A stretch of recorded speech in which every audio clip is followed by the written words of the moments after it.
Real reckless with this poor girl. Bailey gonna come out this joint needing like a full. Like, I hope Bailey got laid after this match. Like, for real, she gonna need it. She gonna need it. She gonna need that endorphin release with as much of a beating as she's taking. God damn. Sasha. Oh my god! Sasha, calm down! You acting completely different. Bruh, tell me why she put Bailey in the Boston Crab and then stomped on her head as she's got her in the Boston Crab. Like, oh my god. That's what okay, see, this Sasha, I can see why people like her. This is the Sasha I can see where people be talking about how great she is. Cause she is a full-on heel. God damn. Thank you. Shit, that's all I was trying to get you to fucking say. Oh my god, are you fucking happy? Cause you're still not gonna give my girl any credit. I do give her credit. No, you don't. No, you don't. You literally said the only good matches she has is because other people gotta put her over the fucking moon to make it. Okay, see, big fucking petty. I can't even be surprised anymore. And that takes us into a well-deserved intro. I said you heard. How you people doing today? Welcome back to the WWE Petty Review with your boy Jose, and don't forget the two stars of the show, as you heard them already in mid-season form, as they like to call it. Your boy Petty B. Say what's up to the people, B. What's happening? And Shanadon. What up, YouTube? And today for the channel, we bringing you guys the top 10 matches in wrestling history across any platform worldwide. So we talking NWA, WCW. I know that's what they like to call wrestling. it. Wrestling. What's the name? WWE, WWF. What's the name? I know you ain't supposed to say that, but WWF, nigga, that's what I grew up on. WWF, I say it too, shit. What's that? We got New Japan, and Sean might even pulled out some Lucha Libre shit. You never know with his ass. So, without any further ado, we gonna go ahead and get this show on the road. I said, you hear me? Hold on. Don't you hear me if you're worthy. So, would anybody want to go first? One open. Well, hold on. Before we start, I'm sure Sean has an honorable mention, so we'll let him do that first, and then B, you can kick us off. See, now the funny thing is, I actually didn't have an honorable mention for this one, but I'll throw one in there. You gotta stick to tradition. So my honorable mention will be Sami Zayn versus Shinsuke Nakamura from TakeOver Dallas 2016. Knock knock. Yeah, they beat the hell out of each other. That shit was entertaining, definitely. Yeah, and I didn't know Sammy had the little OOs in his entrance too, so it was like a little entrance battle going on. Yeah. The crowd was yelling, doing the Australian chant. It was big lit in that building. It was big lit in that building. They was all kinds of lit. My alcohol. Okay. That's what I forgot to get today. I should have got that before I got home. I'm gonna have to go make a run after we finish the podcast. Straight give me some brewskis. All right, B. Well, B. So what's your number 10? Number 10. To me, a lot of people didn't like the match, but me personally, I liked it. Get my notes out. Which was WrestleMania 3, Ricky the Dragon Steamboat, and Macho Man. A great match. Who doesn't like that match? A lot of people say it was just, it dragged on. Which I can see. Yeah. I mean, I can see, but that was definitely the best match of like the old school era wrestling. That was definitely the best WrestleMania match for a while. So I can definitely. I mean, I guess if you're not used to a longer technical match, maybe they would see it's boring, but that just means they don't know how to appreciate a good thing. So very true. So I ain't gotta go into detail. WrestleMania 3, you got the network, go look at it. Intercontinental Championship, Macho Man was the reigning champion, Steamboat was challenging. Yeah, I don't know. Do you want to do spoilers for who actually wins the match or no? Nah, we won't spoil the match, but No, I do no. want to include what is that what was like the moment that turned your head? If there was a moment that was like, oh god damn, this shit going ham. The OMG moment, that's what they call it. For me, it was just the whole match, back and forth. The whole match was great, but Give up. yeah, to me, probably the two biggest like crazy moments. There was a one part where Ricky Steamboat literally hit like 4 arm drags in a row, and little history lesson for you guys: Ricky Steamboat probably has the best arm drag in wrestling history. Like, his arm drag was a beautiful thing to watch. So that was pretty crazy, seeing him literally just arm drag Macho Man all the way across the fucking ring over and over again. The other crazy thing was when Macho Man, I think at one point he hits his elbow drop and Ricky actually kicks out of it, which was kind of like, holy shit, he kicked out of the finishing move. I've never seen that. Right. So it was like a first false finish type thing. Yeah, exactly. It was like the first time I can remember, or not the first time, but the earliest example of it, because I've seen false finishers, but it was like way later on, like, you know. But for that time frame, WrestleMania 3, it was only like, I think 1987 back then, and it wasn't really common for a false finisher. Like, usually if a person hit the finishing move back then, that meant the match was over. Right. So. And Yeah, please know, true. Hulk Hogan is not on my motherfucking list. That shit put that out. Hulk Hogan openly is one of the worst wrestlers of all time. He was look, and like I give respect to Hogan for his importance to the wrestling business, because he made it mainstream and he, you know, brought in all the money to WWE for them to become the global company they are now. But make no mistake, Hulk Hogan is one of the worst wrestlers of all time. He had very little talent. He was just really tall and muscular. So, yeah. Hulk Hogan does not make my list either. What you gonna do? Well, let me tell you something, Mean Gene. Dude. Dude, he killed me with that shit. Oh, by the way, shout outs to John Cena. If you haven't seen that little skit, the little skit he did for SNL where he was imitating Hulk Hogan, that shit's hilarious. When he said, "Let me tell you something, sister brother," I died. Oh, that shit was great. So, alright, my number 10, I'm actually watching it again right now. The NXT Women's Championship match, Bayley versus Sasha Banks, NXT TakeOver Respect 2015 30-minute Iron Woman match. Look at that. I told you to watch that last night. Look at that. No, I already had it on my list. I'm just rewatching it. Great match. Yeah. So, I mean, I've heard a couple of them, but what would you say was the OMG moment?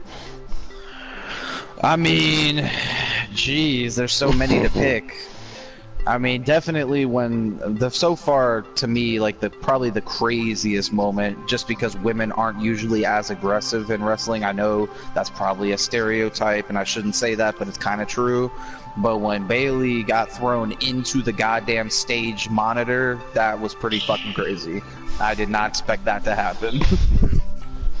She flung that bitch. She really did, though. I'm sorry. Yeah. That match right there. She really did. Yeah. It's gonna be down for a minute. Yeah. Right. And I have that what, the 20-minute mark somewhere around there? Yeah, it was like the 15 to 20 minute mark, somewhere around there. But like even just now, Sasha Banks tried to do the little suicide dive through the ropes, and Bayley caught her in midair and into the Bayley to belly suplex. So there's another crazy moment. Oh yeah, I'm about to watch that after this. Well, I gotta finish Dallas and then I'll go watch that because I got to see Finn and Joe get down. Oh, that match was great too. But yeah, I can agree to that. I can agree. I mean, it's got your girl in it, so I hope you would agree. Balls. And now Sean sees with the heel side of Sasha that actually made me become a fan. You just see her just straight doing the shit to Bayley, like Yeah. She out here being grimy. You out here acting completely different. Yeah. Oh shit! There was another OMG moment. I mean, I guess not really, because she had already done that before in other matches, but that was still pretty crazy. So, okay, he was up there, and I can understand. So, Alright. what's your number 9, B? Number 9. My number 9 is going to be Dolph Ziggler versus Rey Mysterio. SummerSlam. That sounds good. Dolph Ziggler. D-Zig. Versus Ray. Mysterio did a good job of putting Dolph over. Although Dolph came in as being a show off, but he clearly made not everybody know why he is the show off. And what you said, what SummerSlam was this? SummerSlam 2009. Okay. And if there was a moment that blew you away, what would that moment be? But he kicked out of the 619. Okay. Sorry for Mr. Softy in the background. So I told you they ice cream man get it in. Cold as hell, probably 30 degrees. No yeah, shame. that's because the ice cream man ain't just selling ice cream. So. He said them fool out there selling hot cocoa. I'm like, use it. I told him he might as well just deliver Swishers too. That's where I was going with it. That's definitely where I was going with that. Was that he wasn't selling all products, food product, right? Right. There may be some other alternative fucking things options, involved. Something else on there to keep you warm. Right. Yeah. Like a little bit of Red Balls, cocaine in a can. Cocaine in a can, baby. I wonder if you could get you an ice cream truck and serve liquor. What kind of license you would need for that? You probably would need a liquor license, and then I don't know what else you would need. I mean, I feel like that's way too risky. So we couldn't hear him that loud. But my window's still open. Booze. Rolling booze. Yeah. So back to the topic at hand. He took out of the 619. And then Ziggler came back with a zigzag. Rey Mysterio got his foot on the rope. And I can't tell you the ending from there. I'm not going to reveal that. Let's go back and watch it if you would like to see it. SummerSlam 2009. 2009. The fact that his move was called the zigzag, now you know I forever have to call him the zig drag. Or the zip drag. So you call him Mr. Roll Up. Right. No zigzag, no zig drag.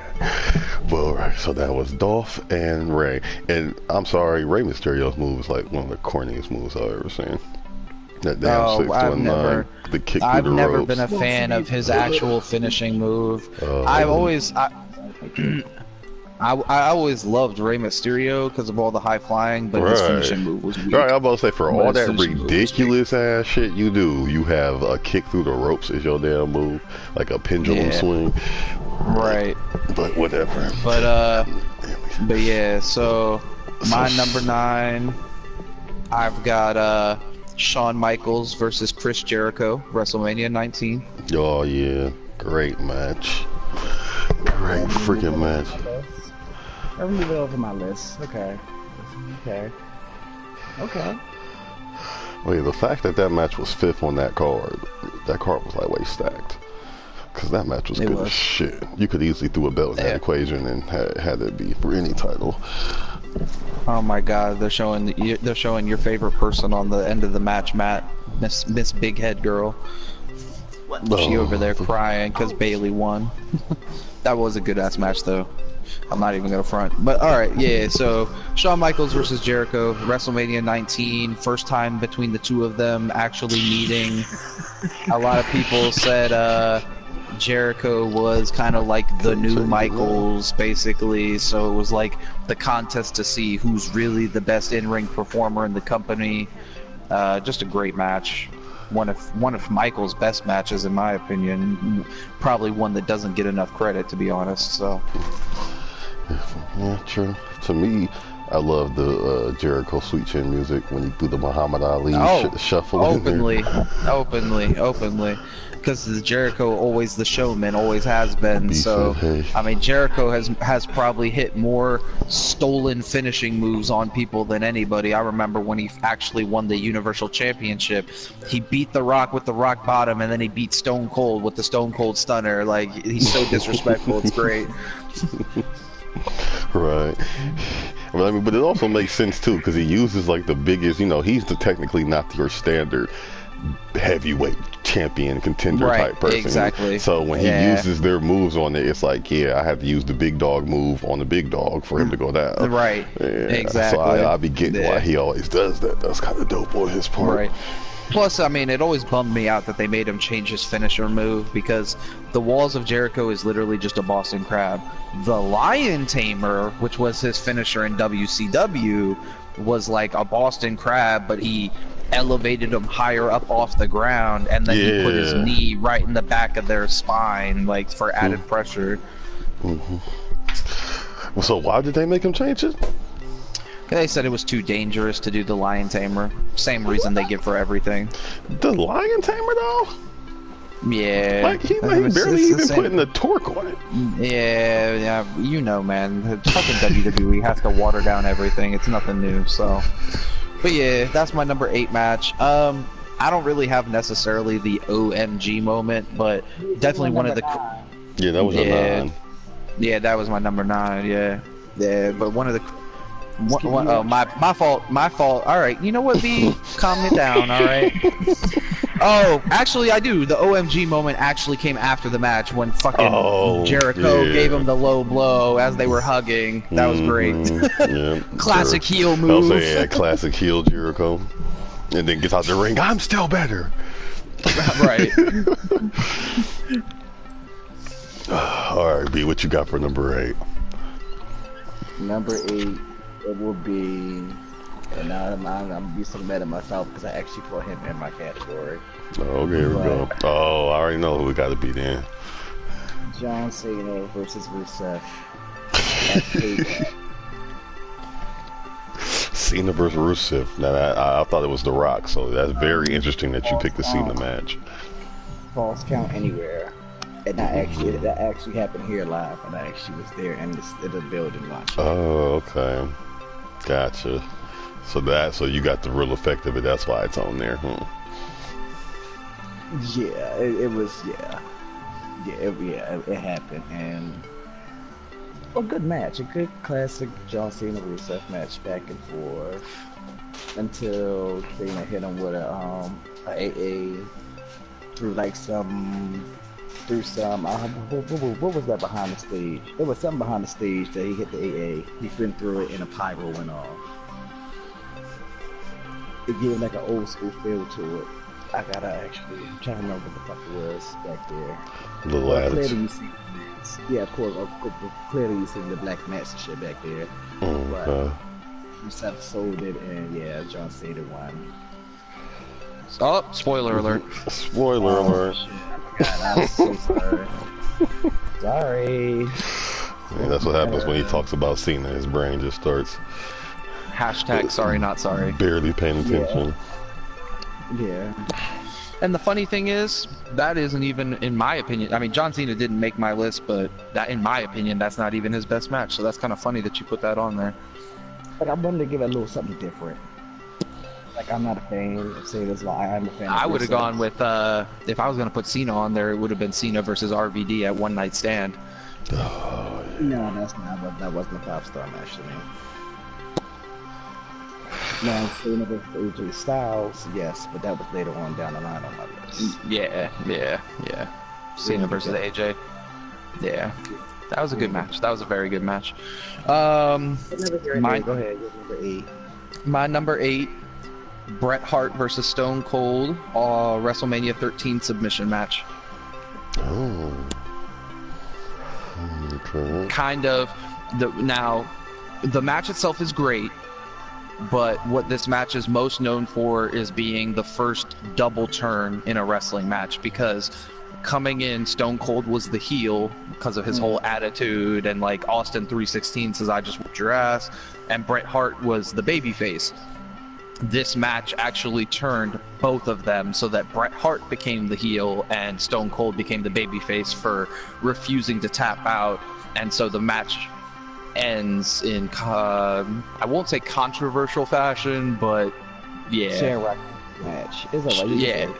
Yeah, Shamrock called the match basically. So that's when he passed out, supposedly. Yeah, he literally passes out inside the sharpshooter with like his head gushing blood the whole time. You can use the sharpshooter, but you can't use the walls of Jericho. All right. No, you can use the walls of Jericho. You can't use the Lion Tamer. Oh, the Lion Tamer, yeah. Damn, so he had to change the whole damn name. Huh? I forgot about that. Yeah, it's all semantics. It's all semantics. Thin line, very thin line. Bret vs. Stone Cold, yeah, man, add that to the list. But that's a classic match, though. Like that's oh yeah, and the fact that they had Ken Shamrock as the guest referee for it was great. Was this now? That was before he actually became part of the roster, correct? Right. Okay. Yeah. That's like '96. He was Mike, because Mike Tyson was next year at 14, right? That's when he knocked Shawn out. Nah, he was at 15. 15? Okay. No. No, he was at 14. No. Tyson was at 14. 15, that main event was Austin and The Rock. Oh, okay. See? I don't even know. It's okay. That's what I'm here to help. Alright, B. Go ahead. What's your number 7? Petty motherfucker. Number 7, it will be... Never was a better name show. Will be Trish versus Lita on Monday Night Raw. First time on the main event at Raw. For the women's title. 2004, correct? I believe so. Was that the one when Lita almost broke her damn neck doing that damn dive? Yes, doing the suicide dive, yes. Yeah, suicide dive for real. Oh my goodness, she looked like Brock when he did that damn shooting star press. I was tripping out. I seen him do that shit. I'm like, bruh, what? I remember. I was on the mic with you and I heard you flipping out. He was like, "Oh, Brock, you acted completely different. What did you do? Why you do that? You're too big to be getting up on that top rope, big fella." They go sit there trying to say Angle move. No, he didn't. Angle laid his ass right there. Brock missed. Yeah, his ass Brock missed. Died. Brock missed openly. Yeah. Oh my god. But yeah, so I mean, I'm pretty sure the Lita match had a bunch of OMG moments for me. That's probably it though, when she almost broke her damn neck. Yeah, that was basically the OMG moment. And then Trish took control. Boy, she just wore her out more. She targeted that back in that neck. Just remember, Lita had just came back from neck surgery. Oh my god! That out there. Yeah, she was wildin'. She just like her fucking nigga. They paired her with the right motherfuckers. You hit the Hardys because all y'all niggas is a fucking liability. I'm gonna put y'all niggas all on the same insurance plan. Vince openly had to up his insurance coverage when they came in. Easy. He seen that that swanton on the Dudleys. He was like, I'm gonna need a bigger insurance package. Fucking around with these. Shane, son, I'm gonna need you to tear down my insurance and build me up a new insurance policy. We ain't got enough coverage on this. Right, these niggas is crazy. They acted real reckless. Oh shit, man. Good old attitude era. All right. Yes, that was my number 7. I got y'all a little laughs there, you know. You know, good to have that in here. So, right. My number 7 is for the ECW TV title, Eddie Guerrero versus Dean Malenko at Hostile City Showdown 95. Oh, goddamn. Okay. Said, I've seen like 12 of their matches because of the Monday Night War. I've seen how them two get down in ECW days.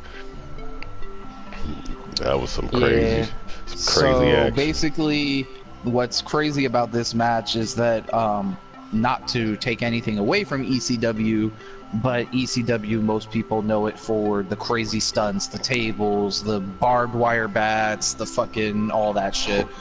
But this was actually basically a technical match. There wasn't any you know, weapons or any crazy OMG spots, really. It was just them having a technical wrestling match for like 30 minutes on an ECW show for the TV title, so... And it's a great fucking match. Like, if you know anything about Eddie was a great wrestler, rest in peace. Like, Eddie could put on a technical match if he wanted to, and Dean is probably, in my opinion, the best technical wrestler of all time, so you know there's going to be lots of counters and reversals and transitions, and it was just a great match, so. For sure.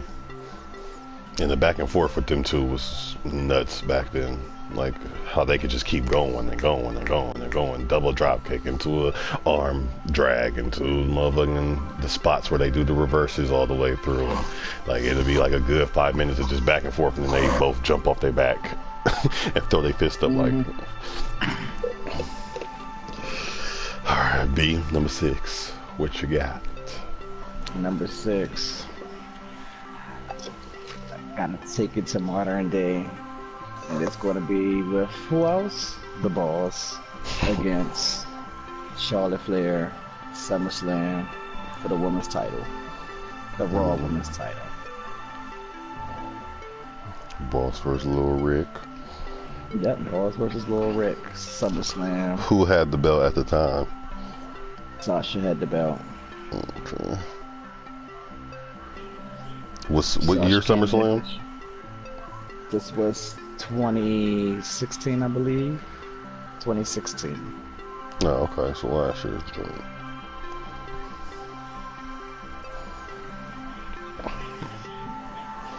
Yes. To me, it was a great women's match all around. Good back and forth. The OMG moment was basically when she went to the top rope and Charlotte just dropped her. And if you remember, I was on the mic with you that night when I was actually watching it, and you heard me literally cussing the WWE out about this shit. Okay. Because, like, Charlotte just ready to let that bitch go in mid-air. Oh, okay. I do remember you saying that shit. Yeah. And although Charlotte just let the bitch go, Sasha didn't give up. That's when she hurt her back? Yeah, that's when she hurt her back. Okay. And then the rivalry just continued on to finish out that year with the back and forth, changing titles and everything with them too. Mm-hmm. Okay. It's Lil Rick and the Boss. Can't go wrong when you put them two in a match. Hmm. That's kind of funny. Well, take it from Generation 2 back to Daddy, Generation 1.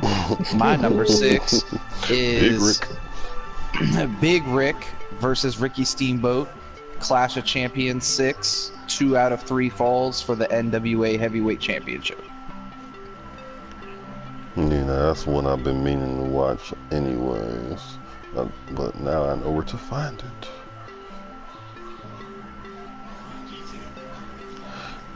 I don't know much about that one. Basically, it's just a long, classic Ric Flair, Ricky Steamboat match. Like, I think the match is over an hour. Lots of counters back and forth, you know, technical wrestling. Obviously, Ric Flair is one of the best sellers of all time, so you know he's selling the shit out of the match. And chops for days. 2 out of 3 falls, so you know there was that whole back and forth, like, oh shit, who's gonna win, like who's gonna get the final victory. And yeah, it was a good match, very good match for an older match. It was 1989, so yeah, for an older match it was very, very good, like in terms of telling the story and all of that stuff that we look for. So probably the only thing missing is there wasn't a lot of super crazy high risk spots, but they didn't really do as many of those back in that day, so that's understandable. Right. Okay. Not too shabby. So, I would ask for OMG moment, but back in those days, we didn't have OMG. We didn't have. I mean, back in those days, an OMG moment was like someone jumping off the top rope. So, like actually, there was one. I think it was Ric Flair was out, outside the ring, and Ricky like ran on the ring mat and then jumped off the ring mat onto Ric Flair into the barricade. So that was, I guess, your OMG moment. Okay. Oh. I see. Okay. Out here trying to flex that high flyer ability. Alright, well, I'm going to take it back to WrestleMania 14. Hello, how you doing? I said, what is this? This is just 5, so yeah, we officially cracked the top 5. I said, yeah, WrestleMania 14. You know, I'm going to go with one of the best, one of my favorites of all time. Taker versus Kane. Undertaker versus Kane. Okay, Taker versus Kane. You said that's WrestleMania what? 14. Oh, okay. The build up to that was fucking amazing. Just a little history. If you guys don't know about the Undertaker and Kane, apparently they are brothers, quote unquote. The Undertaker half brothers. Half brothers. And Undertaker burned the funeral home to the ground, and Kane was left in the house. Paul Bear came out to reveal it to the world. Then at Bad Blood 97, Kane made his debut by interfering with Undertaker versus Shawn Michaels in the first ever Hell in a Cell match. I remember that. Undertaker got tombstone by Kane. Shawn Michaels went for the pin. 1, 2, 3. Shawn Michaels kept the title. Finally. Then when they got to the Royal Rumble, it was Shawn Michaels versus Undertaker again. Shawn Michaels that's where he got injured with the back problem. That was in the casket match. Yeah. Oh my God, that shit was so loud when he hit that damn casket. Right. So you know, Undertaker versus Shawn Michaels going back and forth. Blah blah. Match is over. Kane comes out, hits Undertaker with a tombstone, roll him back inside the casket.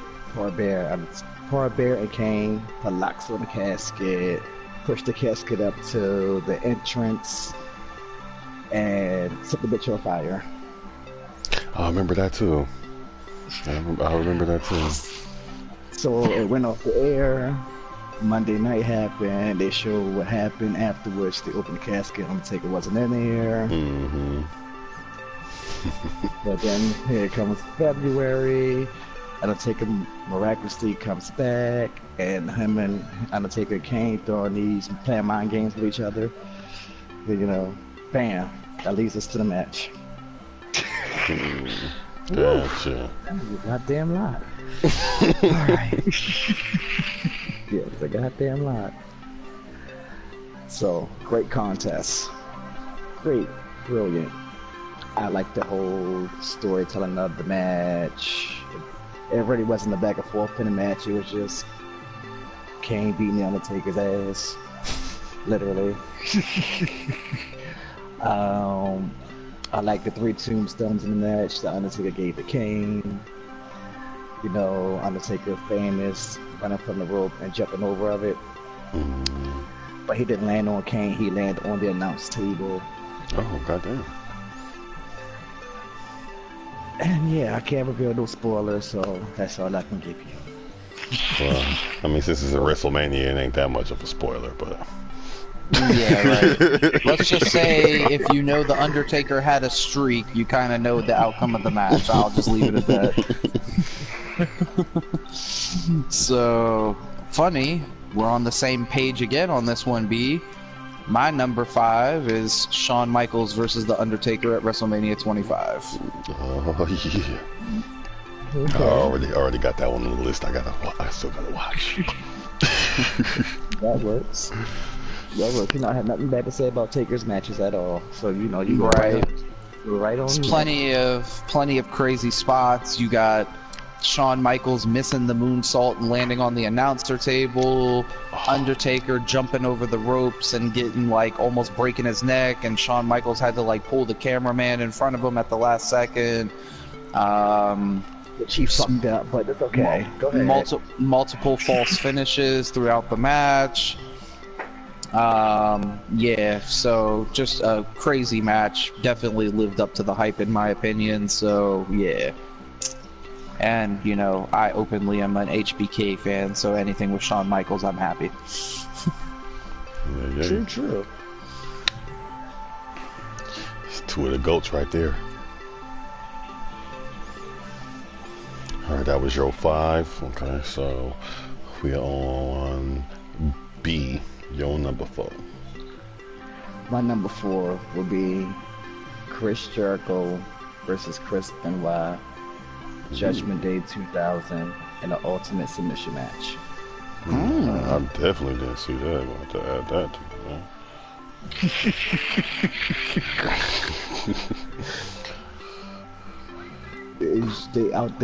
out the gate. They started with submissions out the gate, and it was good. Well, I'm sorry. Well, in today's world, it's good to see a good technical submission match, like a real good technical match period, because you don't get that anymore today. So just to go back and rewatch it is fucking awesome. And you said that, what year was that Judgment Day? 2000. 2000. Okay. So a submission match probably wasn't too many OMG spots, huh? Well, the OMG moment was when I can say it was when Jericho had him in was Jericho on the ropes. Ooh. Jericho always finding a way to fuck somebody up. And then he literally set back. It's like his head was touching the mat while he had him in the World of Jericho. Dang. So yeah. No, that nigga Benoit was flexible. God damn. Oh, you flexible. You already tried to turn him into a whole pretzel. So that right there was my number 4. Son, I'm gonna need you to tear down my spinal column and build me a new spinal column. I want to be a worm. I want to be a worm. Oh shit. Okay, Sean, what you got for number 5? X Division Championship match: AJ Styles versus Christopher Daniels versus Samoa Joe, TNA Unbreakable 2005. Nice. And this is when they still had that 6-sided ring? 6-sided ring. Yes, 6-sided ring, yes. And I mean, without getting too much into it, the whole match is full of spots because it's X Division, so they're doing crazy shit the whole fucking time. And it's got Samoa Joe and AJ Styles, who are probably 2 of the best wrestlers, like, still wrestling today and back then, so...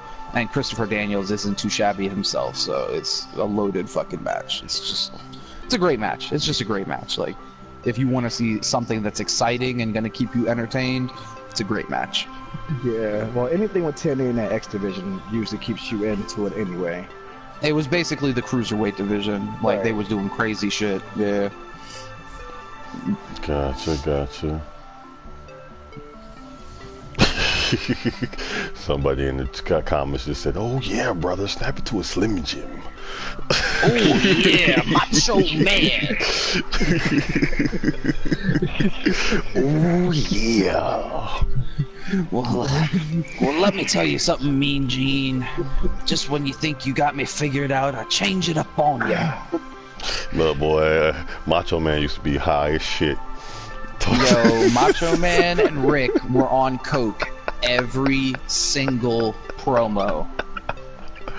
Without question. Every single promo, Macho they were Man. High on coke. Macho Man is who Ha-Ha's Dave was talking Macho about. Man said, just when you think you got the answers, just when you think you got the answers, Mean Gene, ooh, I changed the questions on you. Like, what? Oh my god. Like, well, that means I need to change my answers. Okay. Like, yo, he was great.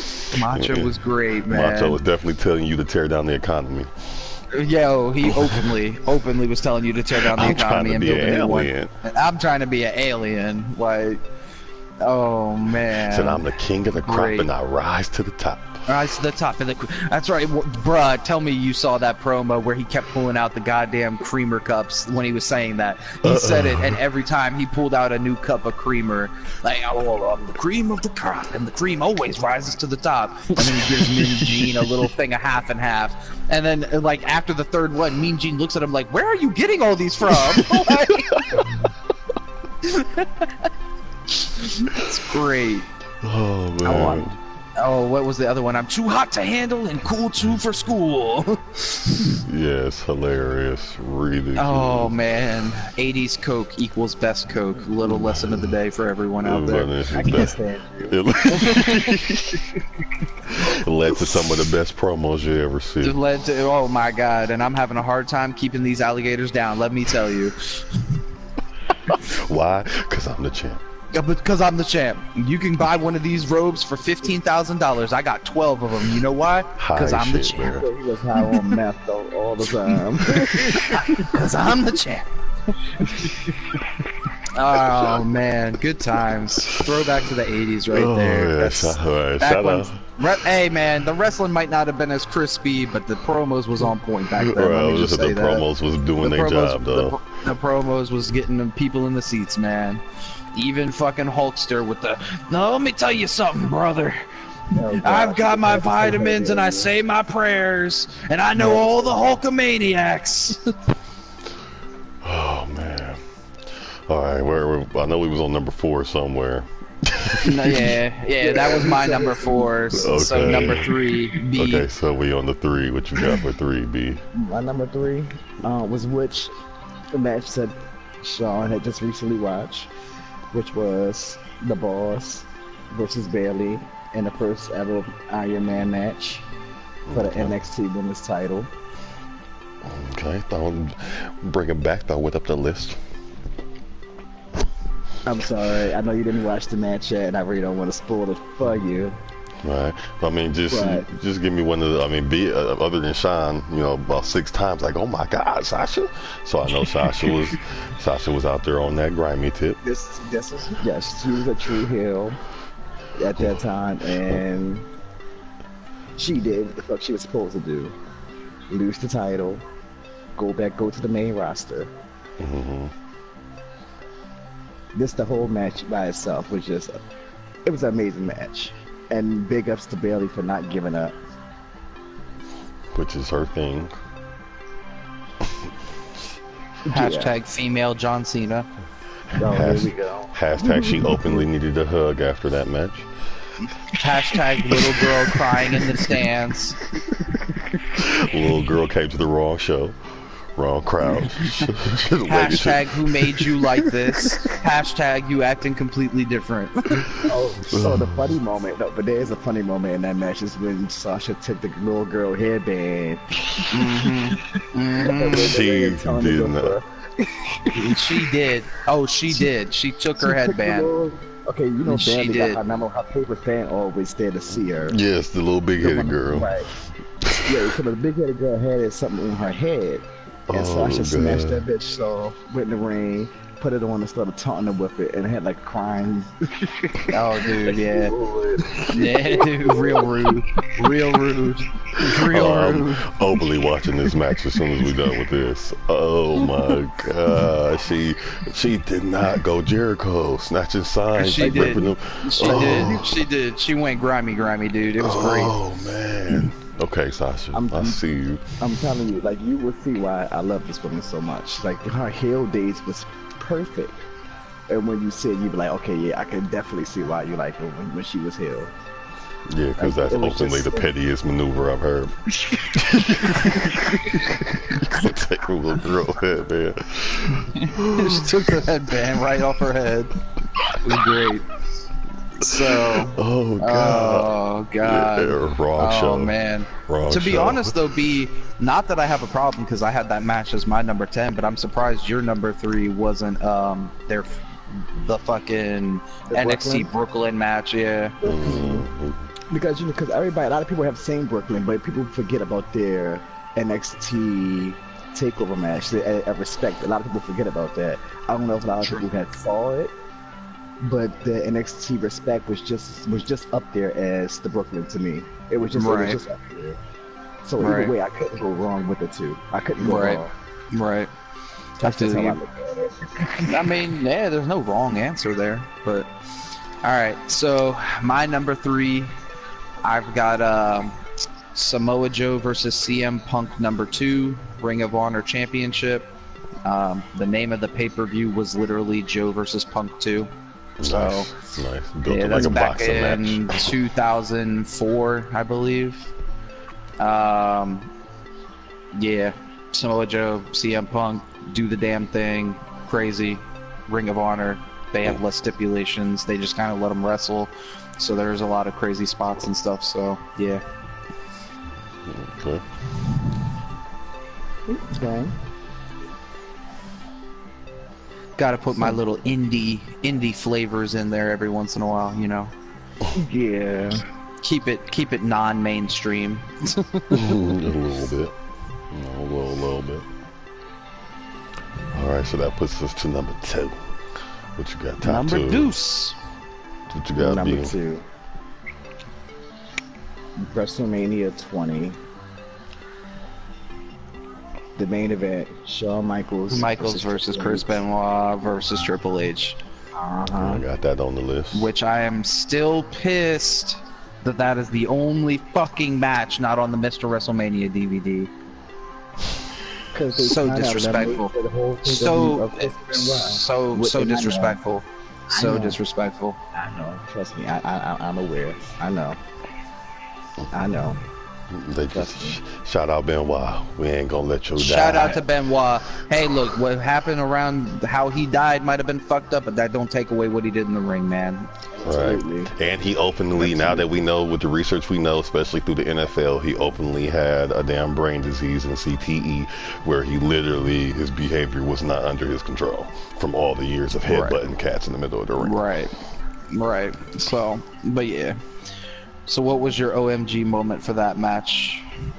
Oh, it basically came in like the middle of the match when Triple H and Shawn Michaels hoisted him up for a suplex on top of the announce table and just threw his ass through the another announce table. Classic. Classic. Classic double team. Like, we might not like each other, but we like him less. Let's take him out the match real quick. That shit, it's funny to think about it, but back then that wasn't really commonplace, but nowadays it seems like every match something like that happens. Shit. What was it? Brock versus Roman versus Seth, where they powerbombed him through the announcer tables to get Brock out the match and shit. Well, yeah, that would have been the smart decision. But that was all. But we already knew that as soon as they put them on a match, the shit was going to come together at some point in time. They was all going to come together at some point in time and do it. We just didn't know when. Yeah. I wasn't excited for it, but everybody else was like, well, okay. I'm sorry. Fan of the Shield. I'm sorry. I'm just not a fan of the Shield. I don't know how, but that's okay. I like Seth Rollins. I like Seth Rollins. I like Dean Ambrose when he was doing his backyard shit. From the range. All right, look, John, look here, John Moxley. All right. All right. Come on now. You out here talking about the backyard days. I mean, I liked them before they got to the big show. Yeah, he basically just said he's a fucking hipster. That's what I heard out of that. No, it was basically a roundabout way of saying fuck Roman. That's what it was. Right. That's what it really was. It was him saying fuck Roman without directly having. Anyway, yeah, we know you don't like him. It's okay. It's time to let it go, B. He the Intercontinental champ. It's time to let it go. He don't even got the real belt. You need to get over it. You need to get over it, right? And the only reason why he got it because Miz is leaving to go film movie. Okay, Good. but who gives a fuck about the Miz? Good. Miz is sorry as fuck Right. anyway. Miz, He should have never you been openly champion. know Roman is better than Miz. He done proved his worth at this point. It was 3 years Okay, ago. come on, It was B. 3 Come years on, ago B. he got an early push. You gotta let it go at some point. Right. You already Well, you know got what? Bliss. This is why B is petty. This is why B is petty, because if B doesn't like somebody, he just don't like the motherfucker. But and he'll never forget it either. It's like they did something and to he'll him. never let it go. Hell hath no fury like a woman scorned. Like, yeah. Alright, so anyway, let's move on. Yeah, My number two, openly, to me, the best WWE match of all time. Shawn Michaels versus Kurt Angle, WrestleMania 21. I got that one on the list. That was on my actual. That wasn't on this list, but that was on my the ones that didn't make the list. The honorable mentions. Yeah. So what did you like about that match, Sean? What was the OMG moment? What was it that caught your eye and pulled you in? I mean, the whole match, because Kurt Angle is a technical master, and Shawn Michaels probably doesn't get much credit for being a technical master, but he actually is a very good technical wrestler on top of the showmanship and the high-flying attributes and all of that.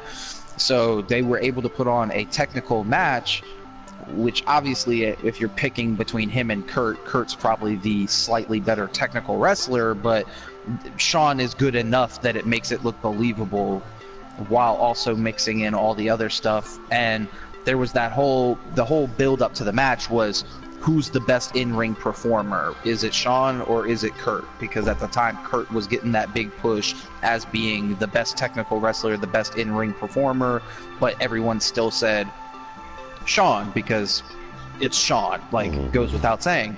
So there was a lot of one-upsmanship between the two of them. Kurt Angle does a fucking moonsault to say anything you can do, I can do better. Yeah, you got Shawn Michaels doing the Angle Slam. You got Kurt fucking hitting him in the ankle lock 20 times, where he catches the Sweet Chin Music into the ankle lock. You've got Shawn using the Crippler crossface on Kurt. It's just a great fucking match. And the ending, I won't say who wins, but let's just say I did not see the ending coming. So that was really refreshing to not kind of be able to predict what the outcome was going to be. Yeah, that was, yeah, I can see it. Okay. Alright. Into the top dog. Let's pick that off. Nothing negative to say. Jorge, I cannot video chat with you right now. You have to wait. God damn it, Jorge. Jorge. Alright, well, to the piece of resistance. Number one, the big dog. The number one option. What is your number one is Roman Reigns? Oh God, here we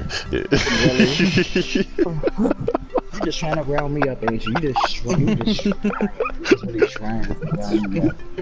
I'm not gonna let you do that, okay? Number one was very hard for me, and I was torn between Roman Reigns versus John Cena.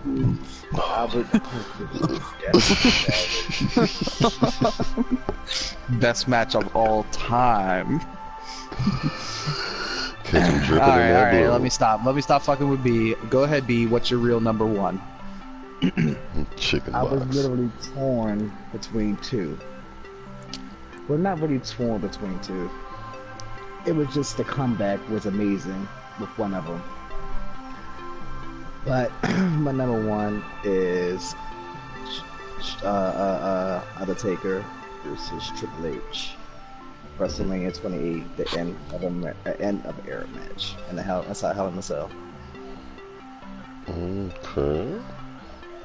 With Shawn Michaels as the special guest referee. Right.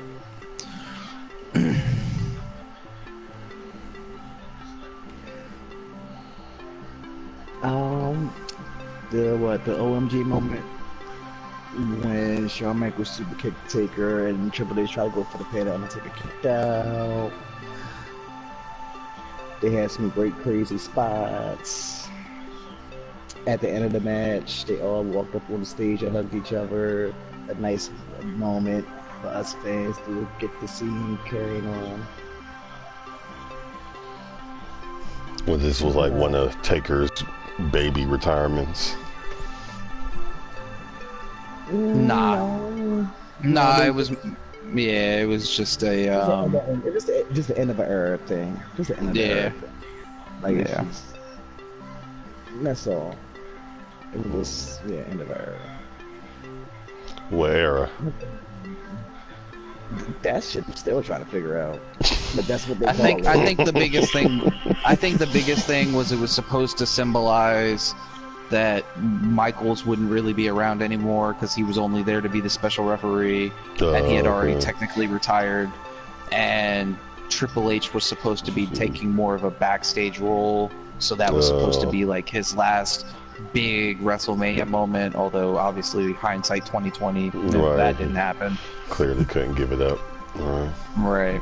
Yeah. Especially ain't supposed to be headlining this year with Kurt or that Rumble.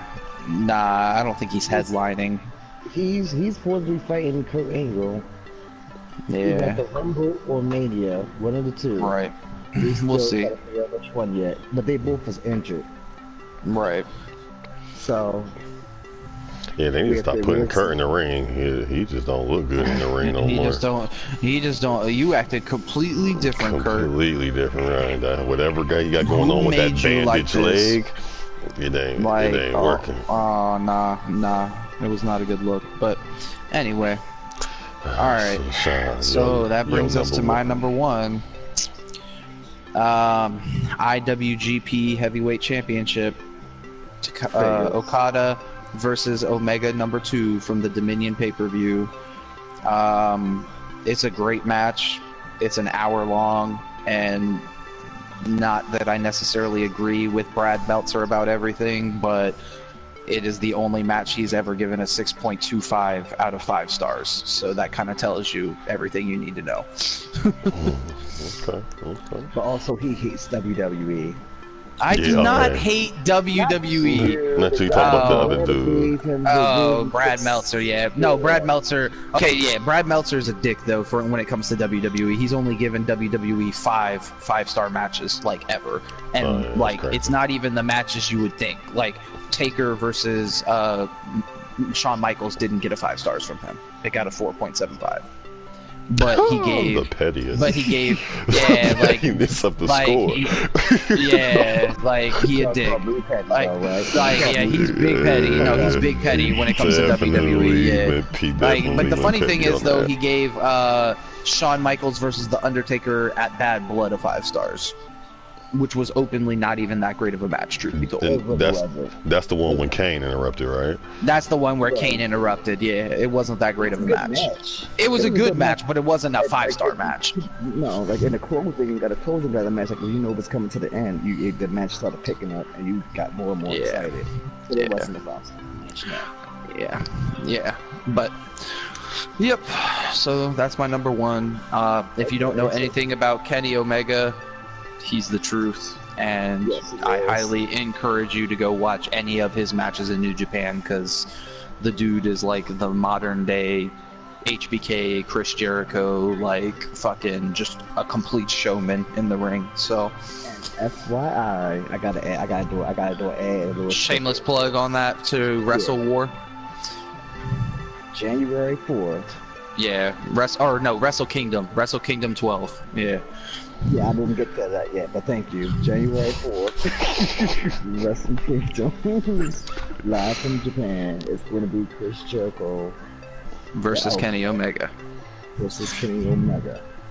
Yes. I'm even excited and I for that shit. honestly think it's going to be the best match of the year next year, so we'll see if I'm right or coming wrong. Out the gate. They coming out the gate with a top match. Okay, so I have a question for you, Sean. What are your top 2 matches that didn't make the list? My top 2 matches that didn't make the list? Yes. Oh, man. I mean, what type of match? It doesn't matter. A match is a match. I had Hell in a Cell matches in there. I mean, there's so many. Yeah, I mean, Brett versus Sean for the Iron Man match was great. Brett versus Sean versus Razor Ramon in the first ladder match. I said 2. Chris Benoit versus Kurt Angle, WrestleMania 17. So fucking disrespectful. Yeah, I mean, there's so many matches. That's the thing. Like when you look at even just WWE, there's been so many fucking matches. Like it's hard to pick. It's really hard to narrow down a list to 10 matches, honestly, because there's so many. Yeah. And as you're going through it, you're like, oh damn, that was a really good match too. But was it better than this match? Shit, I don't know. Which one's better? Let me go rewatch them real quick. Like, all right, well, I'm just giving 3. Triple H versus Jericho at Fully Loaded 2000 and the Last Man Standing match. You remember that one? nah, to be honest, I don't. Okay, well that was when they had the triple main event, which I still don't understand how can you have a triple main event, but yeah. Yeah, that don't make no damn sense. Right, I don't know, that was a good show. From the first match all the way to the main event. Good match. You said what show was that? Fully Loaded. 2000. Lived up to the name. Does the bricks off of The Rock. Chris Benoit beat The Rock's ass. Like, Well, anytime The Rock gets his ass beat, that's a good day. The hate, so petty. So petty. They don't like to electrify him. Another one will be Shane McMahon versus Kurt Angle at King of the Ring. Okay. In a street fight. Okay. Boy, Shay staying in a street fight. All right. Well, let me throw out some. Shane, yeah, he took that ass whipping from Kurt Angle. He took that ass whipping. That's the jump where the glass didn't break and he had to throw him through again, right? Mm-hmm. Yeah, that shit was crazy. That shit was crazy. Shane was a fucking animal, dude. Shane would take the hardest bumps you will ever see in your life back in the day. Like, goddamn. He just did it again. That's Survivor Series. Right, what was that? TLC? Yeah, whatever. When he tried to jump on KO? Yeah, he's fucking nuts. Yeah. And Undertaker versus Brock Lesnar at Unforgiven. WrestleMania. Oh, No. Unforgiven. And I believe it was Unforgiven 2000. And that wasn't even a match. They were just fighting. Right. And Undertaker got to the point to where it's I ain't got to fight you. And just threw this nigga through the sign. The Unforgiven sign. Nigga, why are you here? Who made you like this? Brock, you acting completely different right now. Yeah, now there's some great old I mean, hell, man, you can go. That was Unforgiven. What year? 2000. Oh, 2000. No, oh, you said Unforgiven. No, it was Unforgiven 2002. 2002. Okay. Yeah, you got CM Punk versus John Cena at Money in the Bank 2011. Okay, here's my thing. I just can't get into a Cena match. I can't either, but CM Punk can get me into a match, so that made up the difference for me. I can't. Well, that Rock versus Austin at Mania 19 was going. They was balling. They was out there balling. Yeah, that match was alright. I actually think that match is overrated personally, but I'll tell you a great match that never gets credit because people don't give my boy enough credit as it is. The hardcore match between Cactus Jack and Edge, where he went through the flaming table. That was on one of my possibilities right there. ECW That's a great match. That's a great match. That WrestleMania actually was stacked. That card was stacked. Vince did good with that card. Yeah. What WrestleMania? What's another? That was 23. 22, 23. 22 or 23. Yeah, the thing was good time. They was in Chicago. That was the last WrestleMania they had in an arena. Yeah, and you had fucking Lita interfering in the match, and because Edge was with Lita at the time, and oh man, that was a great match. And what else? What's another good old match? Another good match. Oh yeah, another one that didn't make my list, and I should have put it on there. The Hardy Boys versus Edge and Christian at No Mercy for the Terry Invitational. The Terry Invitational in the ladder match. That ladder match, yeah. Well, hell, Hell. or you could throw the TLC match in there. I Or mean, there's the so many. ladder match, That's the thing. the three-way ladder you match. could literally, yeah, you could do literally like a list of 30, and all of them would still be viable options because there's just so many good matches. Like, hell, you could throw in what the fuck was it? The Elimination Chamber, the very first Elimination Chamber match. Oh, the very first one was nice. The very first one was absolutely lovely. The first Money in the Bank match at WrestleMania 21 was crazy.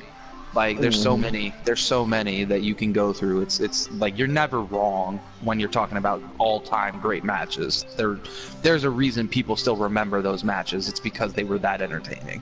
So, another one was Chris Benoit versus Chris Jericho at the Royal Rumble in a ladder match for the IC title. Fucking classic. Dolph Ziggler versus Luke Harper in a ladder match for the IC title. I knew that was coming. I knew that was coming. Where them two fight at? That was at that was actually at TLC 2000. Tables, ladders, and chairs and stairs.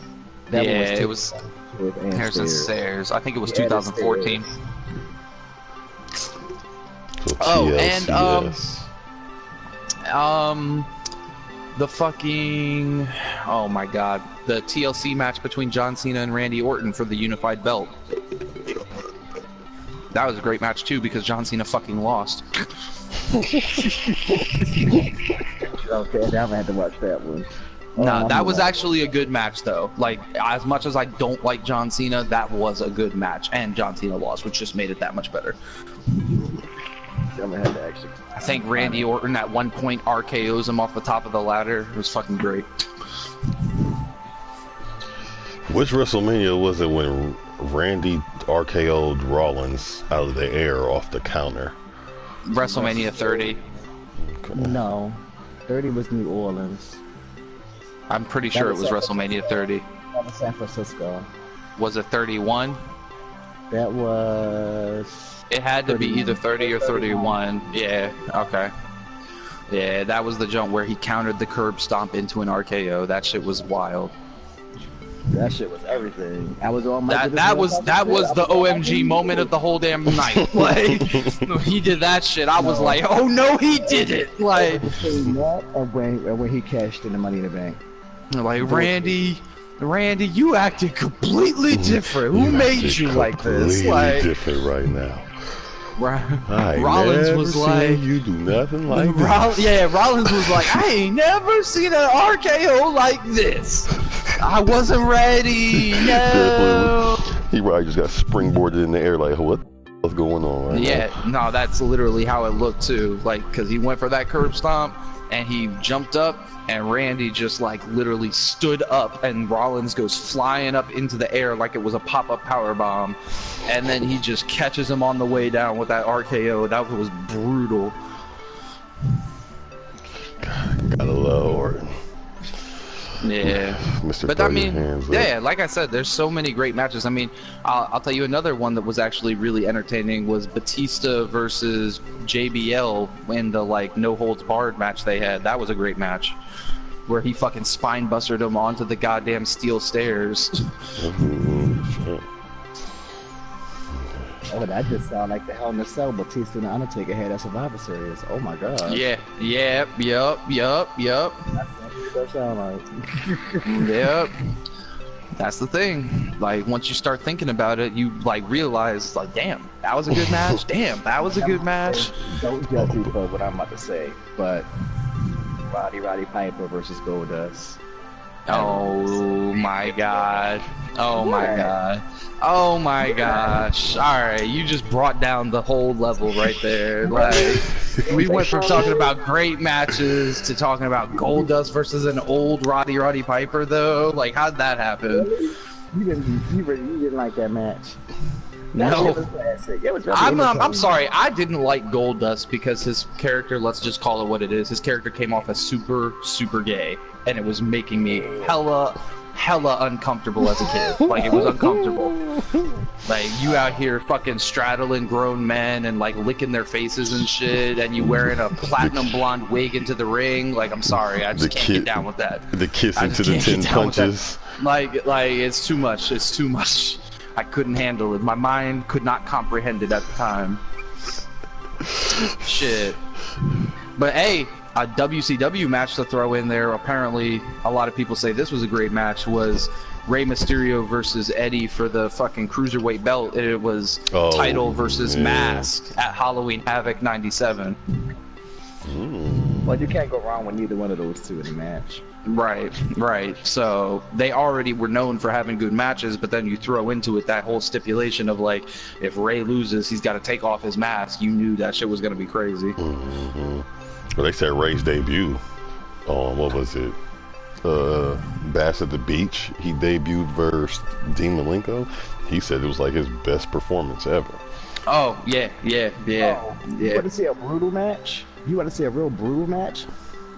Watch anything from the old ECW. Right. I'm saying that WWE have put out. Watch the Great American Bash 2004, JBL versus Eddie Guerrero in a bull rope match. Oh my god. Yeah, I remember that one. That was brutal. You know what match?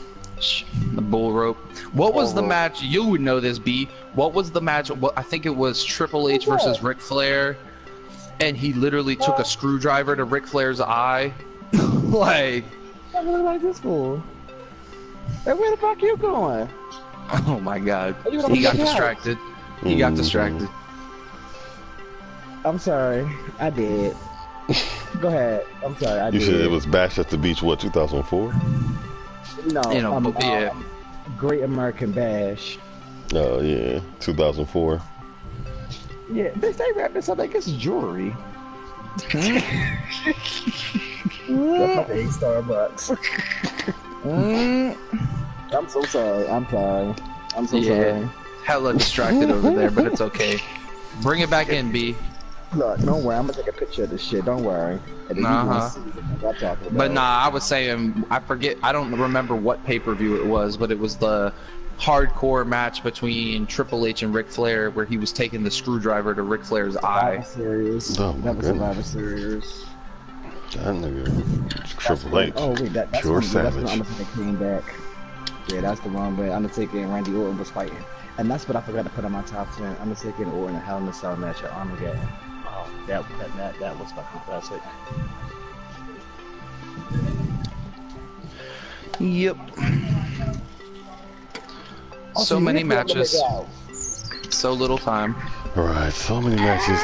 So maybe we'll have to revisit this topic again in a different variety somehow. So this time we're going to do the top 5 most brutal matches that you have ever seen. How about that? Okay. Most brutal? So like most violent, crazy shit? Yeah, that you have ever seen. Okay. So we have to do that like after the Rumble, because I might have to do some research for that. Right. Okay. There you go. Don't worry, we almost done, so you can have a conversation with me when we done. Don't worry. Right. Openly, the Terry Fuck jump where he got body slammed onto a table that was wrapped in barbed wire. That shit was crazy. Oh my God. When Sabu jumped through his ass. Oh my God. They was whole retarded at ECW. Them ECW days, man. Y'all acting completely different. Right. I ain't never seen a wrestling match like this. That's how Vince was while he was cutting the check. He's like, right. Here you go, Paul. Keep it coming. Yeah, keep basically. it coming. Yo, when Eric Bischoff said ECW became WWE's development territory, oh man. Hey, Vince wasn't playing. He was, I'm gonna win this. You thought I wasn't? It's my daddy's business. I ain't letting that shit go into the ground. Right. Always come home when you get up there. But yeah, folks. So that'll pretty much wind us up for the day, as you heard. I guess we could have talked a little bit about Starrcade, but maybe another time in life. Yeah, I can tell you. I can tell you. Screw this. I can tell you how mad I am that shit wasn't on the network. Aired, man. Yes, that'd be a whole nother subject in itself. I sent out tweets because you had switched off from this shit, and you don't want to put the shit on the network. So and it was probably one of the craziest cards I've seen since I got back into it. So it's like, you openly should have had that on. I heard my boy Arn hit a crazy spine buster on Dolph Ziggler. No. I got you covered. You know, I got you covered. Wait a minute, I got you covered. All right, folks. But yeah, if you're watching this or you're gonna be catching it on the replay, don't forget to hit them thumbs up because it's the boys that like. I said you hear. Where's the next pay-per-view? December 17th or something like that. Okay, yeah, that's what. Yep. Clash of Champions. Clash of Champions, and that is a. So that'll be a SmackDown pay-per-view. SmackDown pay-per-view. And SmackDown, they getting some work in, ain't they? When the next Raw pay-per-view? Not till the Royal Rumble. Until February. God damn. Yeah. Well, the Royal Rumble will be because the Royal Rumble is both, but the next actual Raw pay-per-view will be Roadblock, or if they change the name. I think they changed the name. Yeah, just don't call it Great Balls of Fire. Please don't call it that. They got rid of that fucking pay-per-view. I'm so happy. Next year. That name is just outrageous. the worst name ever for a Definitely, pay-per-view. they must have let Vince, or they might what's the dude's name? Vince Russo. They must have let him come up with that name because he was good for fucking Let's some call shit it Great up. Balls of Fire, Jerry Lewis. Everybody has so many jokes on that. You should have seen the stages everybody was building with it. They literally had balls hanging. So on that note, this is the Petty Review. This is your boy Jose B. Shanadan. Say goodbye to the people. Yeah. Goodbye, YouTube. Later, whatever. Like, subscribe, come back now. You hear? Petty motherfucker over here. Whatever. Well, whatever. But I yes, enjoyed the conversation or whatever. drop them likes, and we'll catch y'all next time. Till then, we out. I said you hear it. Say you hear me if you